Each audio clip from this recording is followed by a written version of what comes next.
Sungai Ciliwung, siapa yang nggak kenal sih? Salah satu sungai terpenting di Pulau Jawa ini, totalnya kurang lebih 120 kilometer dengan daerah tangkapan air seluas 387 kilometer persegi. Sungai Ciliwung sendiri berperan penting dalam pengelolaan air di Provinsi DKI Jakarta, bahkan sampai Bogor. Saat ini kalau kita jalan-jalan ke Sungai Ciliwung, saya kira semua setuju kondisinya sangat mengkhawatirkan karena dipenuhi dengan berbagai macam sampah. Salah satunya yang cukup banyak plastik-plastik yang sangat tinggi. Gimana sih guys kita bisa berpartisipasi untuk mengatasinya? Saya Jimmy Untoro dalam Satu Cerita untuk Indonesia. Yuk langsung saja kita berkenalan dengan sahabat kita Bapak Suparno yang membangun komunitas peduli Ciliwung KPC. Pak Suparno apa kabar? Kabar baik Om Jimmy, apa kabar Baik juga? Semuanya ya. Alhamdulillah sehat. Iya, Sungai Ciliwung. Gimana sih pandangan Pak Suparno kalau mendengar kata Sungai Ciliwung? Saya secara khusus kalau Sungai Ciliwung, saya hanya ingat sungai kecil di mana saya dulu berasal. Oke. Dulu saya berasal dari Jawa Tengah, ada Sungai Bogowonto. Jadi sungai bagi saya adalah tempat bermain. Sungai bagi saya adalah tempat bergantung hidup. Karena di sana dulu setiap musim kemarau, kami tuh memikul air sungai itu untuk nyiramin tanaman tembakau. Kemudian di musim-musim kemarau juga kalau sedang pengen cari ikan itu mompa petromak, kemudian pakai samurai dengan 3 orang teman cukup nyari ikan. Kemudian di musim-musim yang lain juga itu buat nyuci pakan rumput untuk kambing. Bermain di sungai juga ya tempat bermain lah, tempat kita bergantung juga. Jadi Sungai Ciliwung bagi saya adalah ya saya ingin mengulang memori itu dan ingin mewariskan kepada siapapun. Keren banget ya. Apa sih yang membuat Pak Suparno sendiri bisa menjadi seorang river defender atau mengabdi untuk lingkungan Sungai Ciliwung? Mungkin kalau agak dipendekin gitu ya, karena kan bahwa semua kehidupan itu membutuhkan air. Keseimbangan alam itu salah satunya adalah air. Ketika kebutuhan hidup sehari-hari manusia juga makhluk hidup yang lain adalah dari air, kemudian ketika airnya secara kesehatannya terganggu, ekosistemnya terganggu, itu secara otomatis perlahan-lahan keberlangsungan manusia juga akan terganggu. Jadi seperti halnya gini, kita duitnya banyak gitu, duitnya katakanlah serinya nggak tercatat gitu. Tapi sumber airnya tidak ada. Apa artinya? Gak ada artinya akhirnya. Sama halnya ketika Indonesia tuh kaya raya. Apa yang gak ada di Indonesia? Ada semuanya. Tapi apakah karena saking kayanya kemudian kita lupa diri merawat alam semesta? Salah satunya adalah sungai. Tidak hanya Sungai Ciliwung, tapi rata-rata sungai-sungai di pulau yang pemukimannya padat adalah kacau balau. Iya. Mas Pana, kalau kita ngelihat Sungai Ciliwung sendiri kan bagi ibu kota sebuah negara ada di DKI ya. Ya. Tadi kan Pak Pana katakan sungai itu sebagai tempat untuk kita bisa bermain, ya kan, bisa menikmati, bisa berenang, membawa penyegarannya. Apa saja sih yang Pak Suparno sebagai river defender ini atau komunitas peduli Ciliwung, apa sih yang dilakukannya? Ya, yang dilakukan kami sampai saat ini dari dulu, yang kemudian katakanlah sejak tahun 2009 Maret teman-teman ketika ngawalinnya itu dari mancing, kemudian ketika mata kailnya yang diharapkan adalah yang nyangkut ikan, tapi ternyata sampah, plastik, popok bayi, kain dan sebagainya. Mulai dari saat itu teman-teman kemudian melakukan upaya-upaya yang bisa dilakukan. Yang bisa dilakukan. Sesederhana mengutin sampah yang dari sungai. Wow. Apakah kemudian itu membuat sungai kemudian bebas dari sampah dan bersih? Kami menyadari betul bahwa dan masalahnya sangat besar dan sangat berat. Hmm. Tidak mungkin yang gerakannya hanya cuma beberapa gelintir orang kemudian akan membersihkan sungai. Kami bukan X-Men, kami bukan Superman, kami bukan orang-orang yang kemudian memiliki sesuatu yang kemudian ketika kemudian menggerakkan semuanya. Tidak, tapi kami mencoba untuk kemudian melakukan ini secara konsisten. Terus menerus, menjalin komunikasi dengan banyak pihak bahwa kita ada masalah. Nah, ketika kita mencoba mendiskusikan masalah, kita ajak siapapun untuk kemudian mengerti. Syukur-syukur ketika kemudian mengerti, mereka juga ikut bantuin mikir. Bagaimana agar masalah ini sedikit demi sedikit terkikis. Iya, wah. Pak Suparno saya dengar kan, Pak Suparno sendiri kan dulu kerja di swasta sampai meninggalkan sehingga membangun komunitas peduli Ciliwung. Gimana sih ceritanya, Mas? Ya itu tadi, karena masa lalu kecilnya di sungai, kemudian ketika tinggal di Bogor tahun 95 juga dekat sungai, kemudian ketika kerja dilalah kok ada kesempatan untuk keliling beberapa kota di Indonesia, kemudian juga beberapa kali ke luar negeri. Yang saya ingin lihat juga sungai. Karena saya nggak ngerti kok ada ikatan yang begitu kuat terhadap sungai. Sehingga ketika saya harus kemana, saya harus melihat sungai. Nah, suatu ketika pada saat saya menemui di masa di mana saya merasa ada di puncak persimpangan. Iya. Saya harus memutuskan ini. Artinya saya harus melakukan upaya-upaya yang bisa saya lakukan mumpung saya masih hidup. Mumpung saya masih sedikit bisa mikir. Mumpung saya masih sedikit punya teman-teman yang bisa dimintain tolong dan seterusnya. Akhirnya saya beranikan diri untuk resign. Untuk melakukan upaya pembelaan sungai yang kemudian tidak mungkin saya lakukan sambilan. Iya. Ketika prosesnya kemudian berjalan, akhirnya sejak tahun 2019 bulan Juli saya bersyukur. Artinya saya bisa memberikan perhatian dengan pikiran saya, tenaga saya, kemudian upaya-upaya yang saya lakukan bersama kawan-kawan secara total. Jadi bukan sambilan lagi. Karena ini harus dilakukan oleh banyak orang. Tidak hanya saya dan kawan-kawan saya. Kita semua harus melakukan sama. Ya.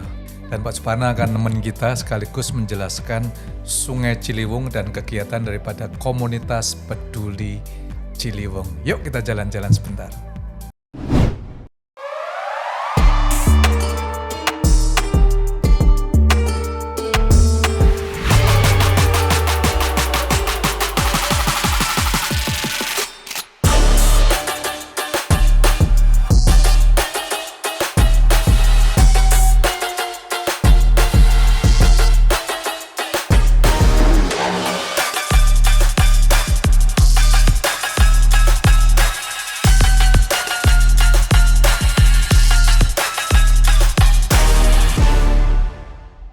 Hari ini saya akan goes bersama-sama dengan komunitas peduli Ciliwung dan saya akan jumpai Pak Suparno dan kita lihat ini sebagian daripada hulu. Dan Pak Suparno, apa kabar? Pagi.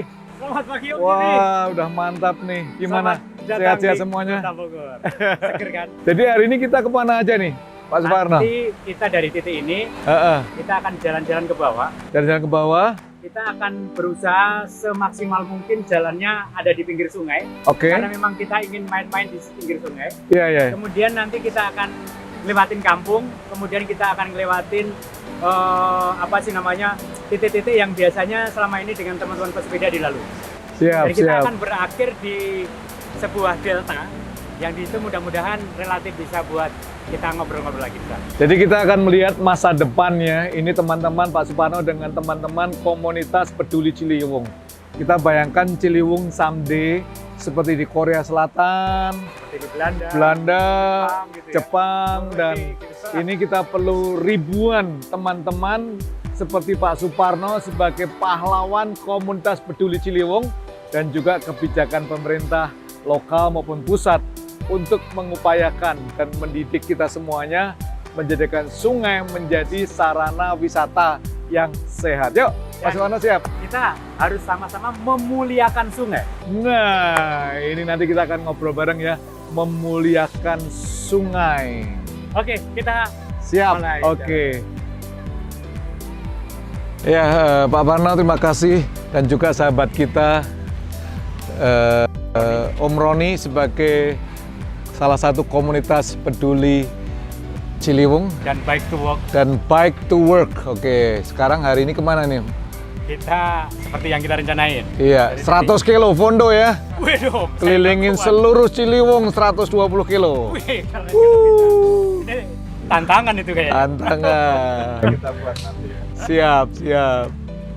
Oke, kita Ya, siap, silakan. Ya.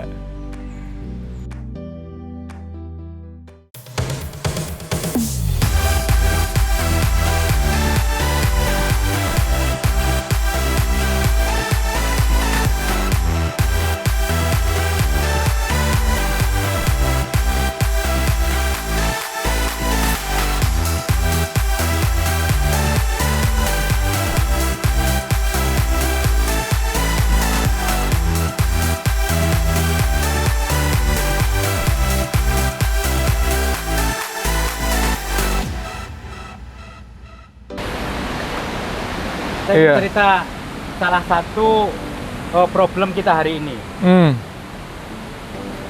Ini adalah kain. Iya. Ini semua nih kain. Itu juga kain yang secara apa sih namanya pasca pakai gitu ya.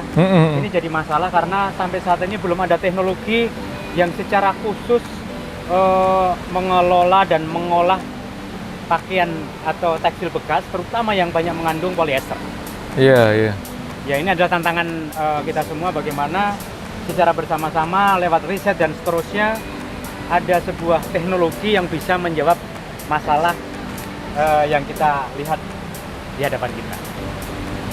Jadi sekitar Ciliwung pinggiran kebanyakan ya limbah dari masyarakat kali ya. Iya, betul. Sampah-sampah, limbah dari pabrik. Kalau limbah industri di Ciliwung relatif tidak ada Oke. dibandingkan dengan Citarum. Iya, iya. Kalau Citarum memang di sana karena banyak industri, kemudian memang ada hal-hal yang membuat akhirnya industri ini agak tricky gitu. Tapi kalau di Ciliwung apa sih namanya relatif tidak ada. Nah, termasuk ini mata air ini masih relatif jernih. Inilah yang Iya, harus padahal kita konservasi. cukup bagus ya. Nah, Jernih sekali. Iya. Nah, ini kan tadi kain salah satu masalahnya, Om. Masalah yang kedua adalah plastik. Oke. Yang ketiga adalah popok. Kemudian yang keempat adalah styrofoam.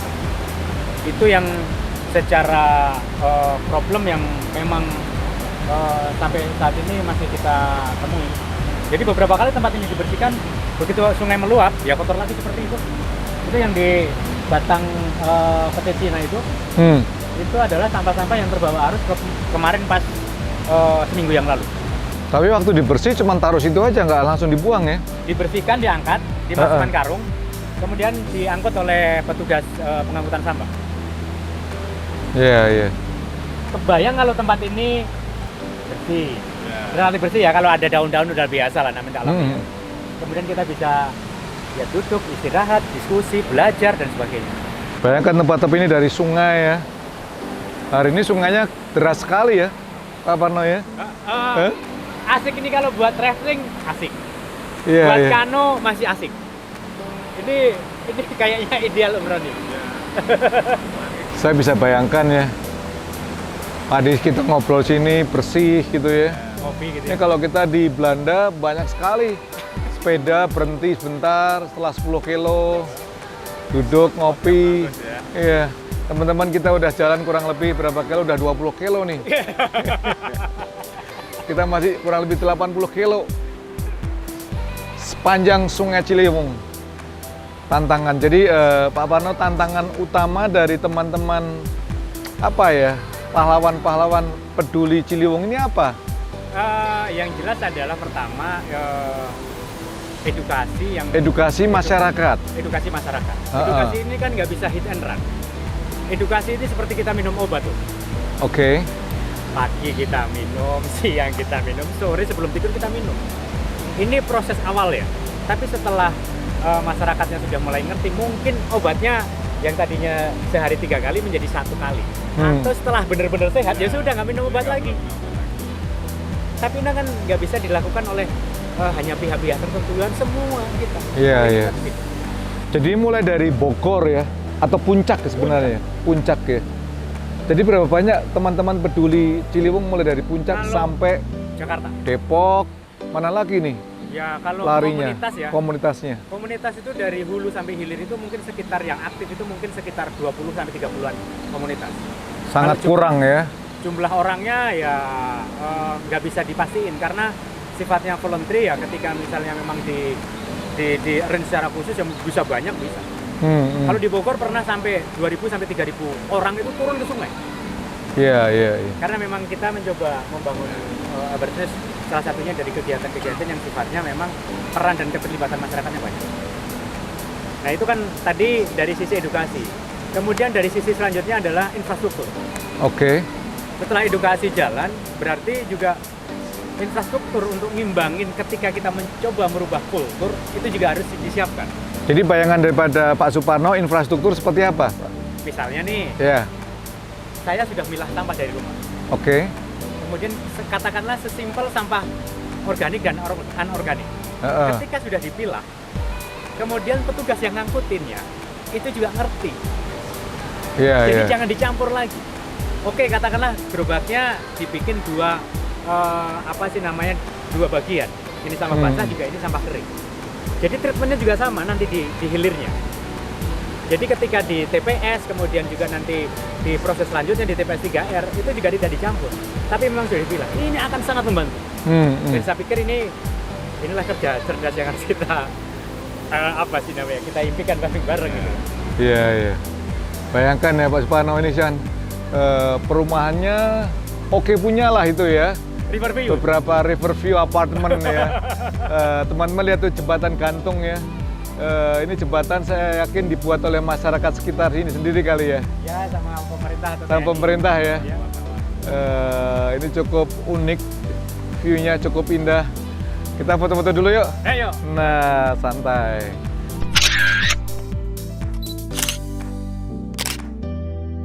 Apa aja bayangan dari Pak Suparno ekonomi sekitar Ciliwung ini? Katakanlah nih, ada masyarakat yang jualan Kue, ada yang jualan kopi. tapi harus ada spot-spot di daerah sinilah ya. Betul. Kemudian ada yang jualan souvenir misalnya. Tapi Iya. semuanya harus kemudian ngikutin aturan yang kemudian secara ekonomi kita raih, upayanya kita raih, tapi bagaimana juga secara lingkungan mereka juga mempertimbangkan itu. Jadi duitnya katakanlah kita dapatkan, tapi lingkungannya tidak kita rusak. Jadi memang kita ngajak masyarakat Indonesia dimanapun Anda berada, lihat nih, kalau kita mulai memelihara diri kita, barang-barang kita, sampah-sampah kita pelihara dan dibuang di tempat yang tepat, tidak seperti ini ya Pak Suparno ya. Ya, Ini nggak sengaja nih. sayang sekali, ya kan? Bayangkan kalau ini bagian kecilnya masih banyak lagi ada botol-botol. Iya, ini baru satu spot kecil gitu ya. Yang hanya cuma 2 meter persegi. Iya. Ini adalah PR kita dan tantangan terberat kita hari ini. Salah satunya adalah ini. Plastik, kain, Styrofoam, styrofoam, popok bayi. Itu kan di bawah batu itu popok bayi. Itu banyak. Sifatnya kain, dia nyelip dan dia itu sulit banget diurai. Oke Om, kita lanjut. Ya siap. Yuk kita lanjut ya.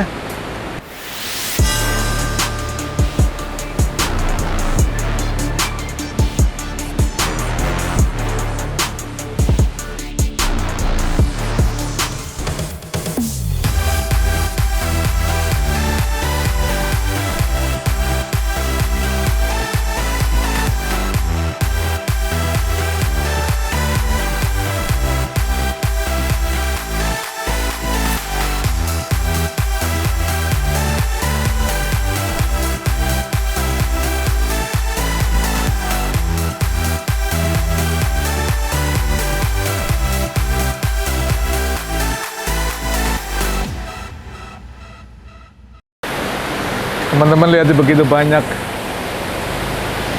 sampah. Nyangkut. Jadi Pak Suparno tadi kan bicara edukasi. Ya. Yang kedua infrastruktur. Yang ketiga apa?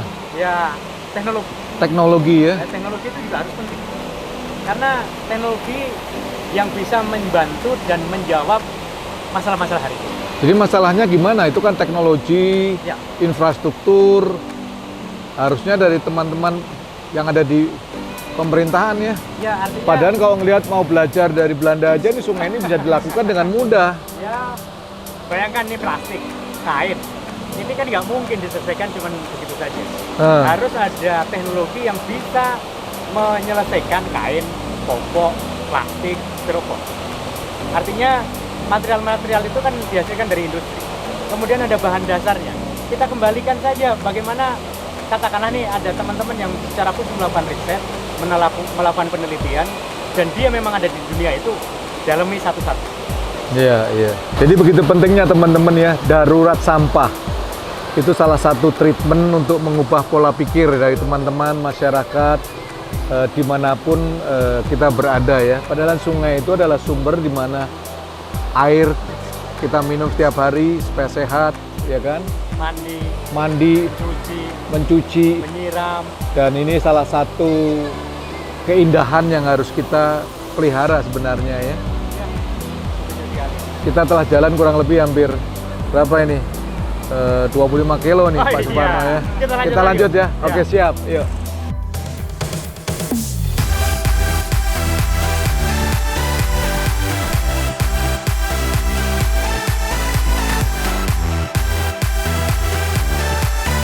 Jangan lupa untuk like, share, komen, subscribe, dan nyalakan lonceng notifikasi Anda dalam Satu Cerita untuk Indonesia. Saya Jamie Untor.